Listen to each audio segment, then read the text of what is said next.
Ever go out to do a video and just start snowing on you? This is great. Like an hour ago, perfect weather, great day. Got a bunch of stuff done. Got to shoot a video and just slushing snow. Well, about 11 months today since we dropped a lifter in the Blazer.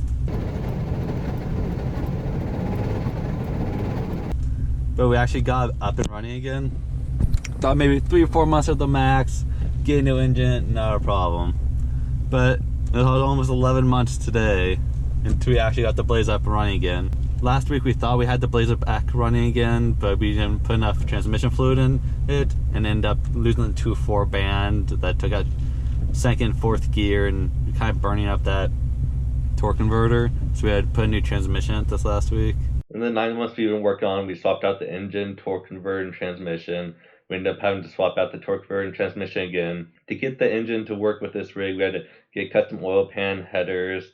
The distributor was broke, so we replaced that. We had to replace the MAF to get it to work correctly. The air intake control module was shot, so we replaced that. We replaced all the spark plugs and spark plug wires. We had to replace one of them again because it melted, so that was the yellow one you saw in the video there. We ended up having to replace the crank positioning sensor in the radiator. We had to make a notch on the frame to get the radiator to fit in correctly. And after that, we had to get a new exhaust system installed.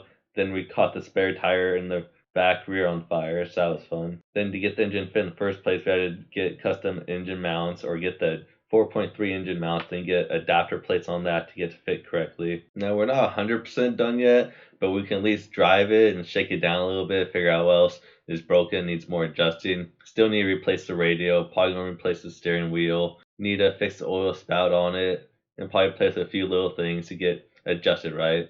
We did put new shocks in the front to account for the weight, so its handles pretty good. Don't know how great the audio is going to be, kind of shotgun mic and it's snowing, but we might be able to get a little bit of the exhaust so you can hear it. So it's like a slow takeoff and acceleration. It's not that loud. Once you actually have all 4 gears, it doesn't get super loud. When we down the 2.4 band, it was from first to third at like 20 some miles an hour with the slipping torque converter. Super loud. Now we'll give it a stop and give a little bit more acceleration.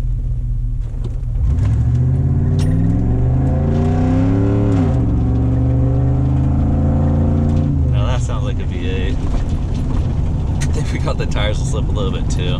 Honestly, didn't expect to take off that fast because we just got fixed yesterday and still not handling. That's 20, 30, 40.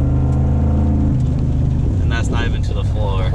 So the get up and go is quite a bit better than the V6 already, and we're not even trying to get into it. Once we actually get it worn in a little bit more and know that it's good to go, we'll give it a good go.